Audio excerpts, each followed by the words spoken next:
ಈ ಕಡೆ ರಣ ಮಳೆಗೆ ಬೆಂಗಳೂರು ತತ್ತರಿಸಿ ಹೋಗಿದೆ ವೀಕ್ಷಕರೇ. ನಿನ್ನೆ ರಾತ್ರಿ ಏನು ಮಳೆ ಸುರಿತು ಅಂದ್ರೆ ಅಪಾರ್ಟ್ಮೆಂಟ್ಗಳಿಗೆ ನೀರು ನುಗ್ಗಿದೆ, ಸಿಕ್ಕಾಪಟ್ಟೆ ಅನಾಹುತ ಉಂಟಾಗಿದೆ. ರಣ ಮಳೆಗೆ ಸಿಟಿ ತತ್ತರಿಸಿ ಹೋಗಿದೆ. ಭಾರಿ ಮಳೆಯಿಂದಾಗಿ ಅವಾಂತರ ಉಂಟಾಗಿದೆ. ಯಲಹಂಕದ ಅಪಾರ್ಟ್ಮೆಂಟ್ಗೆ ಜಲ ದಿಗ್ಬಂಧನ ಉಂಟಾಗಿದೆ. ಅಪಾರ್ಟ್ಮೆಂಟ್ ಸುತ್ತ ನೀರು ಇನ್ನೂ ಕೂಡ ಖಾಲಿಯಾಗಿಲ್ಲ.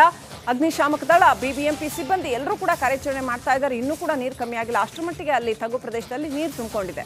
ಅಪಾರ್ಟ್ಮೆಂಟ್ ನಿವಾಸಿಗಳಿಗೆ ಅಗತ್ಯ ವಸ್ತುಗಳನ್ನು ಪೂರೈಕೆ ಮಾಡಲಾಗ್ತಾ ಇದೆ. ಹಾಗೆಯೇ ಟ್ರ್ಯಾಕ್ಟರ್ನಲ್ಲಿ ವಾಟರ್ ಕ್ಯಾನ್ಗಳನ್ನು ಸಪ್ಲೈ ಮಾಡ್ತಾ ಇದ್ದಾರೆ ಬಿಬಿಎಂಪಿ ಸಿಬ್ಬಂದಿ.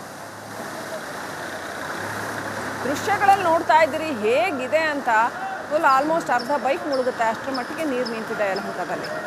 ವೆಹಿಕಲ್ಸ್ ಮೂವ್ಮೆಂಟ್ ಮಾಡೋಕ್ಕೆ ಆಗಲ್ಲ, ಅಷ್ಟರ ಮಟ್ಟಿಗೆ ನೀರು ನಿಂತಿದೆ. ರಸ್ತೆ ಮೇಲೆ ಈ ಗತಿ, ಇನ್ನು ಅಲ್ಲಿ ಸುತ್ತಮುತ್ತ ಜನ ಹೆಂಗೆ ಬದುಕಬೇಕು, ಬೆಂಗಳೂರ ಇದು ಅಂತ ಆಶ್ಚರ್ಯ ಆಗುತ್ತೆ. ಒಂದು ಸ್ವಲ್ಪ ಜೋರಾಗಿ ಮಳೆ ಬಂದರೆ ತಡ್ಕೊಳ್ಳೋ ಶಕ್ತಿ ಹಾಗಾದರೆ ಬೆಂಗಳೂರಿಗೆ ಇಲ್ವಾ? ಸಿಟಿ ಪ್ಲಾನಿಂಗ್ ಸಂಪೂರ್ಣ ಕೊಲಾಪ್ಸ್ ಆಗಿದೆಯಾ ಅನ್ನೋ ಪ್ರಶ್ನೆ ಮತ್ತೆ ಕಾಡುತ್ತೆ ಬೆಂಗಳೂರು ವಿಚಾರದಲ್ಲಿ.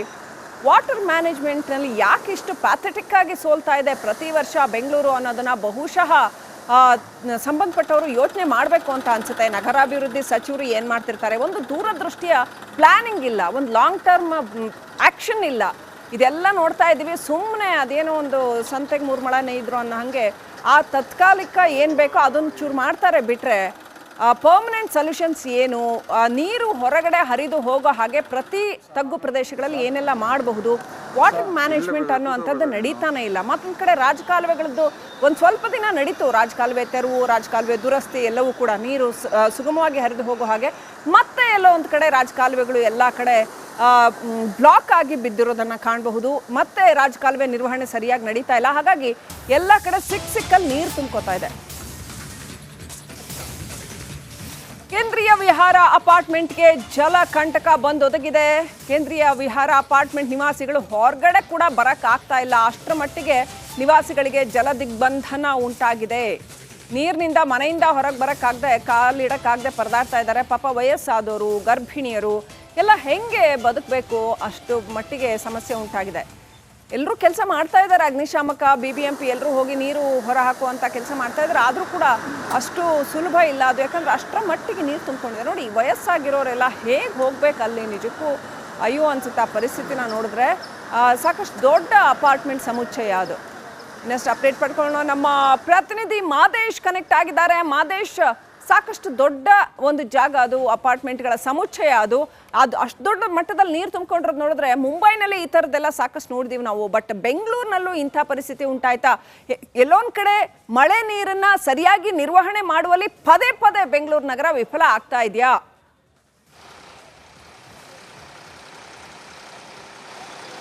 ಎಕ್ಸಾಕ್ಟ್ಲಿ ಶ್ರೀಲಕ್ಷ್ಮಿ, ನೀವು ಹೇಳ್ತಿರೋದು ಕೂಡ ನಿಜ. ಯಾಕಂದರೆ ಈ ರೀತಿಯಾದಂಥ ಸಮಸ್ಯೆಗಳು ಆಗೋದಕ್ಕೆ ಕಾರಣ ಏನಂತಂದರೆ, ಮಳೆ ಬಂದಂಥ ಸಂದರ್ಭದಲ್ಲಿ ಅಧಿಕಾರಿಗಳು ಕರೆಕ್ಟಾಗಿ ಅದನ್ನು ನಿರ್ವಹಣೆ ಮಾಡೋದ್ರಲ್ಲಿ ಪದೇ ಫೇಲ್ ಆಗ್ತಿದ್ದಾರೆ ಅನ್ನೋಂಥದ್ದು ಮೇಲ್ನೋಟಕ್ಕೆ ಗೊತ್ತಾಗುತ್ತೆ.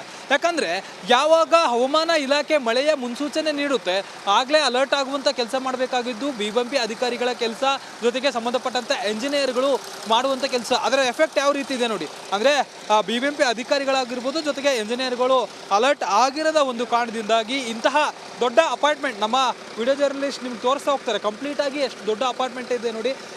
ಈ ಅಪಾರ್ಟ್ಮೆಂಟ್ನ ಕಂಪ್ಲೀಟಾಗಿ ಸುಮಾರು 3,500 ಜನ ಈ ಒಂದು ಅಪಾರ್ಟ್ಮೆಂಟ್ನಲ್ಲಿ ವಾಸ ಇದ್ದಾರೆ.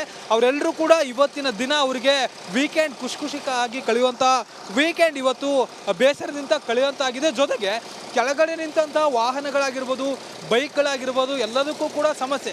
ಅದೆಲ್ಲದಕ್ಕೂ ಕಾರಣ ಏನು? ಇಲ್ಲಿ ಬಂದಿರುವಂಥ ನೀರು ಯಾಕೆ ಬಂತು, ಹೇಗೆ ಬಂತು? ಇಲ್ಲಿ ಈ ಒಂದು ಕೆರೆ, ಅಂದರೆ ಈ ಒಂದು ವಿಹಾರ ಅಪಾರ್ಟ್ಮೆಂಟ್, ಕೇಂದ್ರೀಯ ವಿಹಾರ ಅಪಾರ್ಟ್ಮೆಂಟ್ನ ಹಿಂದೆ ಒಂದು ಕೆರೆ ಇದೆ. ಆ ಒಂದು ಕೆರೆಯ ನಿಂದ ಬರ್ತಿರುವಂಥ ನೀರಿನಿಂದಾಗಿ, ಅಂದರೆ ಈ ಅಪಾರ್ಟ್ಮೆಂಟ್ನ ಒಂದು ತಡೆಗೋಡೆ ಬಿದ್ದಿರುವಂಥ ಪರಿಣಾಮದಿಂದಾಗಿ ನೀರುಗಳು ಬರ್ತಿದೆ. ಆದರೆ ಈ ಕೆರೆ ಇಷ್ಟರ ಮಟ್ಟಿಗೆ ತುಂಬಿ ನೀರು ಬರೋದಕ್ಕೆ ಏನು ಕಾರಣ ಅಂತಂದರೆ, ಬೇರೆ ಕೆರೆಗಳು ಇದಕ್ಕೆ ಕನೆಕ್ಟ್ ಆಗುವಂಥ ಬೇರೆ ಕೆರೆಗಳಿಂದ ಇಲ್ಲಿ ಬರುತ್ತಿದೆ. ಆದರೆ ಯಾವಾಗ ಮಳೆ ಬಂದು ಕೆರೆಗಳು ನೀರು ತುಂಬುತ್ತೆ ಅಂತ ಗೊತ್ತಾಗುತ್ತೆ, ಆಗ ಕೂಡಲೇ ಸಂಬಂಧಪಟ್ಟಂಥ ಅಧಿಕಾರಿಗಳು ಮತ್ತು ಎಂಜಿನಿಯರ್ಗಳು ಆ ಒಂದು ನಿಟ್ಟಿನಲ್ಲಿ ಬೇರೆ ಕಡೆ ಜನರಿಗೆ ಸಮಸ್ಯೆ ಆಗೋದಂತೆ ಆ ಒಂದು ನೀರುಗಳು ಹೋಗುವಂಥ ಸಂದರ್ಭದಲ್ಲಿ ಅಧಿಕಾರಿಗಳು ಕೆಲಸ ಮಾಡಬೇಕಾಗುತ್ತೆ, ಆ ಒಂದು ನಿಟ್ಟಿನಲ್ಲಿ ಕೆಲಸ ಮಾಡಬೇಕಾಗುತ್ತೆ. ಎಲ್ಲೋ ಒಂದು ಕಡೆ ಆ ಕೆರೆಗಳನ್ನು ನಿರ್ವಹಣೆ ಮಾಡುವಂಥ ನಿಟ್ಟಿನಲ್ಲಿ ಅಧಿಕಾರಿಗಳು ಇಲ್ಲಿ ಫೇಲ್ ಆಗಿದ್ದಾರೆ ಅನ್ನೋಂಥದ್ದು ಪದೇ ಪ್ರೂವ್ ಆಗುತ್ತೆ. ಈ ಒಂದು ಕೇಂದ್ರೀಯ ವಿಹಾರ್ನಲ್ಲಿ ಅಪಾರ್ಟ್ಮೆಂಟ್ನಲ್ಲಿ ಇದು ಮೊದಲೇ ಬಾರಿ ಅಲ್ಲ, ಅಲ್ಲ, 2021ರಲ್ಲೂ ಕೂಡ ಇದೇ ರೀತಿಯಾಗಿ ಇಲ್ಲಿ ಸಮಸ್ಯೆ ಎದುರಾಗಿತ್ತು. ಒಂಚೂರು ಜಾಸ್ತಿ ಮಳೆ ಬಂದರೆ ಸಾಕು ಈ ರೀತಿಯಾದಂಥ ಸಮಸ್ಯೆ ಇಲ್ಲಿ ಆಗೇ ಆಗುತ್ತೆ. ಈಗಾಗಲೇ ನಾವು ನೋಡ್ತಿರ್ಬೋದು, ಅಗ್ನಿಶಾಮಕ ಸಿಬ್ಬಂದಿಗಳು ಆ ಒಂದು ನೀರನ್ನು ಹೊರಗಡೆ ಹಾಕೋದಕ್ಕೆ ಪ್ರಯತ್ನ ಪಡುವಂಥ ಕೆಲಸವನ್ನು ಮಾಡ್ತಿದ್ದಾರೆ. ಜೊತೆಗೆ ಈಗಾಗಲೇ ಹೆಚ್ಚಿನ ಸಿಬ್ಬಂದಿಯನ್ನು ಕೂಡ ಕರೆಸಿಕೊಳ್ಳುವಂಥ ಕೆಲಸವನ್ನು ಮಾಡ್ತಿದ್ದಾರೆ. ಜೊತೆಗೆ ಒಳಗಡೆ ಇರುವಂಥ ಜನರನ್ನು ಹೊರಗಡೆ ಕರ್ಕೊಂಡು ಹೋಗೋದಕ್ಕೆ ಮತ್ತು ಒಳಗಡೆ ಕರ್ಕೊಂಡು ಹೋಗೋದಕ್ಕೆ ಒಂದಷ್ಟು ಟ್ರ್ಯಾಕ್ಟರ್ಗಳನ್ನು ಇಲ್ಲಿ BBMP ಸಿಬ್ಬಂದಿ ಬಳಕೆ ಮಾಡುವಂಥ ಕೆಲಸವನ್ನು ಮಾಡ್ತಿದ್ದಾರೆ. ಇಲ್ಲಿ ಪಕ್ಕದಲ್ಲಿರುವಂಥ ಕೆರೆಗೆ ಈ ಒಂದು ಮರಳಿ ನೀರನ್ನು ಬಿಡುವಂಥ ಕೆಲಸಕ್ಕೆ ಅಧಿಕಾರಿಗಳು ಇಲ್ಲಿ ಮುಂದಾಗ್ತಿದ್ದಾರೆ. ನಮ್ಮ ವಿಡಿಯೋ ಜರ್ನಲಿಸ್ಟ್ ಶಿವಶಂಕರ್ ನಿಮಗೆ ತೋರಿಸುವಂಥ ಕೆಲಸವನ್ನು ಮಾಡ್ತಿದ್ದಾರೆ. ಎಲ್ಲವನ್ನು ಕೂಡ ನೀರನ್ನು ಅಂದರೆ ಅಪಾರ್ಟ್ಮೆಂಟ್ಗೆ ನುಗ್ಗಿರುವಂಥ ನೀರನ್ನು ಹೊರಗಡೆ ಬಿಡುವಂಥ ನಿಟ್ಟಿನಲ್ಲಿ ಇಲ್ಲಿ ಅಧಿಕಾರಿಗಳು ಕೆಲಸ ಮಾಡ್ತಿದ್ದಾರೆ, ಹೊರಗಡೆ ಬಿಡ್ತಿದ್ದಾರೆ. ಮೋಟ್ರನ್ನು ಹಚ್ಚುವಂಥ ಮೂಲಕ ನೀರನ್ನು ಹೊರಗಡೆ ಬಿಡ್ತಿದ್ದಾರೆ. ಆದರೆ ಇಷ್ಟೆಲ್ಲ ಕಷ್ಟಪಡಬೇಕು, ಎಷ್ಟು ಜನಕ್ಕೆ ತೊಂದರೆ ಆಗಿದೆ ನೋಡಿ. ಅಂದರೆ ಅಪಾರ್ಟ್ಮೆಂಟ್ನ ನಿವಾಸಿಗಳಿಗೆ, ಸಾವಿರಾರು ಅಪಾರ್ಟ್ಮೆಂಟ್ನ ನಿವಾಸಿಗಳಿಗೆ ತೊಂದರೆ ಆಗುತ್ತೆ. ಕೆಳಗಡೆ ನಿಂತಿರುವಂಥ ಎಲೆಕ್ಟ್ರಿಕಲ್ ಕಂಪ್ಲೀಟಾಗಿ ನೀರಿನಲ್ಲಿ ಮುಳುಗಿದೆ. ಜೊತೆಗೆ ಇಲ್ಲಿರುವಂಥ ವಾಹನಗಳು, ಕಾರುಗಳು, ಬೈಕ್ಗಳಾಗಿರ್ಬೋದು, ಬೇರೆ ಎಲ್ಲ ವಸ್ತುಗಳು ಕೂಡ ನೀರಿಗೆ ಮುಳುಗಿದೆ. ಜೊತೆಗೆ ಇದೆಲ್ಲದರಿಂದಲೂ ಕೂಡ ಇಡೀ ದಿನ ಇದೆಲ್ಲ ನೀರು ಕ್ಲಿಯರ್ ಆಗಬೇಕು. ಎಲ್ಲ ಸಮಸ್ಯೆ ಕ್ಲಿಯರ್ ಆದಮೇಲೆ ಇಲ್ಲಿ ಪವರ್. ಈ ಕಡೆ ರಣ ಮಳೆಗೆ ಬೆಂಗಳೂರು ತತ್ತರಿಸಿ ಹೋಗಿದೆ. ವೀಕ್ಷಕರೇ, ನಿನ್ನೆ ರಾತ್ರಿ ಏನು ಮಳೆ ಸುರಿತು ಅಂದ್ರೆ ಅಪಾರ್ಟ್ಮೆಂಟ್ಗಳಿಗೆ ನೀರು ನುಗ್ಗಿದೆ, ಸಿಕ್ಕಾಪಟ್ಟೆ ಅನಾಹುತ ಉಂಟಾಗಿದೆ. ರಣ ಮಳೆಗೆ ಸಿಟಿ ತತ್ತರಿಸಿ ಹೋಗಿದೆ. ಭಾರಿ ಮಳೆಯಿಂದಾಗಿ ಅವಾಂತರ ಉಂಟಾಗಿದೆ. ಯಲಹಂಕದ ಅಪಾರ್ಟ್ಮೆಂಟ್ಗೆ ಜಲ ದಿಗ್ಬಂಧನ ಉಂಟಾಗಿದೆ. ಅಪಾರ್ಟ್ಮೆಂಟ್ ಸುತ್ತ ನೀರು ಇನ್ನೂ ಕೂಡ ಖಾಲಿಯಾಗಿಲ್ಲ. ಅಗ್ನಿಶಾಮಕ ದಳ, BBMP ಸಿಬ್ಬಂದಿ ಎಲ್ಲರೂ ಕೂಡ ಕಾರ್ಯಾಚರಣೆ ಮಾಡ್ತಾ ಇದ್ದಾರೆ. ಇನ್ನೂ ಕೂಡ ನೀರು ಕಮ್ಮಿ ಆಗಿಲ್ಲ. ಅಷ್ಟರ ಮಟ್ಟಿಗೆ ಅಲ್ಲಿ ತಗ್ಗು ಪ್ರದೇಶದಲ್ಲಿ ನೀರು ತುಂಬಿಕೊಂಡಿದೆ. ಅಪಾರ್ಟ್ಮೆಂಟ್ ನಿವಾಸಿಗಳಿಗೆ ಅಗತ್ಯ ವಸ್ತುಗಳನ್ನು ಪೂರೈಕೆ ಮಾಡಲಾಗ್ತಾ ಇದೆ. ಹಾಗೆಯೇ ಟ್ರ್ಯಾಕ್ಟರ್ನಲ್ಲಿ ವಾಟರ್ ಕ್ಯಾನ್ಗಳನ್ನು ಸಪ್ಲೈ ಮಾಡ್ತಾ ಇದ್ದಾರೆ BBMP ಸಿಬ್ಬಂದಿ. ದೃಶ್ಯಗಳಲ್ಲಿ ನೋಡ್ತಾ ಇದ್ದೀರಿ ಹೇಗಿದೆ ಅಂತ. ಫುಲ್ ಆಲ್ಮೋಸ್ಟ್ ಅರ್ಧ ಬೈಕ್ ಮುಳುಗುತ್ತೆ, ಅಷ್ಟರ ಮಟ್ಟಿಗೆ ನೀರು ನಿಂತಿದೆ ಯಲಹಂಕದಲ್ಲಿ. ವೆಹಿಕಲ್ಸ್ ಮೂವ್ಮೆಂಟ್ ಮಾಡೋಕ್ಕೆ ಆಗಲ್ಲ, ಅಷ್ಟರ ಮಟ್ಟಿಗೆ ನೀರು ನಿಂತಿದೆ. ರಸ್ತೆ ಮೇಲೆ ಈ ಗತಿ, ಇನ್ನು ಅಲ್ಲಿ ಸುತ್ತಮುತ್ತ ಜನ ಹೆಂಗೆ ಬದುಕಬೇಕು, ಬೆಂಗಳೂರ ಇದು ಅಂತ ಆಶ್ಚರ್ಯ ಆಗತ್ತೆ. ಒಂದು ಸ್ವಲ್ಪ ಜೋರಾಗಿ ಮಳೆ ಬಂದರೆ ತಡ್ಕೊಳ್ಳೋ ಶಕ್ತಿ ಹಾಗಾದರೆ ಬೆಂಗಳೂರಿಗೆ ಇಲ್ವಾ? ಸಿಟಿ ಪ್ಲಾನಿಂಗ್ ಸಂಪೂರ್ಣ ಕೊಲಾಪ್ಸ್ ಆಗಿದೆಯಾ ಅನ್ನೋ ಪ್ರಶ್ನೆ ಮತ್ತೆ ಕಾಡುತ್ತೆ ಬೆಂಗಳೂರು ವಿಚಾರದಲ್ಲಿ. ವಾಟರ್ ಮ್ಯಾನೇಜ್ಮೆಂಟ್ನಲ್ಲಿ ಯಾಕೆ ಇಷ್ಟು ಪ್ಯಾಥೆಟಿಕ್ ಆಗಿ ಸೋಲ್ತಾ ಇದೆ ಪ್ರತಿ ವರ್ಷ ಬೆಂಗಳೂರು ಅನ್ನೋದನ್ನು ಬಹುಶಃ ಸಂಬಂಧಪಟ್ಟವರು ಯೋಚನೆ ಮಾಡಬೇಕು ಅಂತ ಅನಿಸುತ್ತೆ. ನಗರಾಭಿವೃದ್ಧಿ ಸಚಿವರು ಏನು ಮಾಡ್ತಿರ್ತಾರೆ, ಒಂದು ದೂರದೃಷ್ಟಿಯ ಪ್ಲ್ಯಾನಿಂಗ್ ಇಲ್ಲ, ಒಂದು ಲಾಂಗ್ ಟರ್ಮ್ ಆ್ಯಕ್ಷನ್ ಇಲ್ಲ.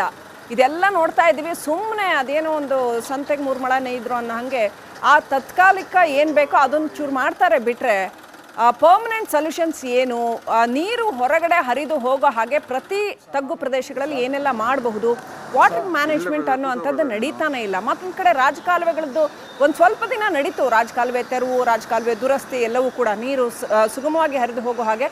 ಮತ್ತೆ ಎಲ್ಲೋ ಒಂದು ಕಡೆ ರಾಜಕಾಲುವೆಗಳು ಎಲ್ಲ ಕಡೆ ಬ್ಲಾಕ್ ಆಗಿ ಬಿದ್ದಿರೋದನ್ನು ಕಾಣಬಹುದು. ಮತ್ತೆ ರಾಜಕಾಲುವೆ ನಿರ್ವಹಣೆ ಸರಿಯಾಗಿ ನಡೀತಾ ಇಲ್ಲ. ಹಾಗಾಗಿ ಎಲ್ಲ ಕಡೆ ಸಿಕ್ಕಲ್ಲಿ ನೀರು ತುಂಬ್ಕೋತಾ ಇದೆ.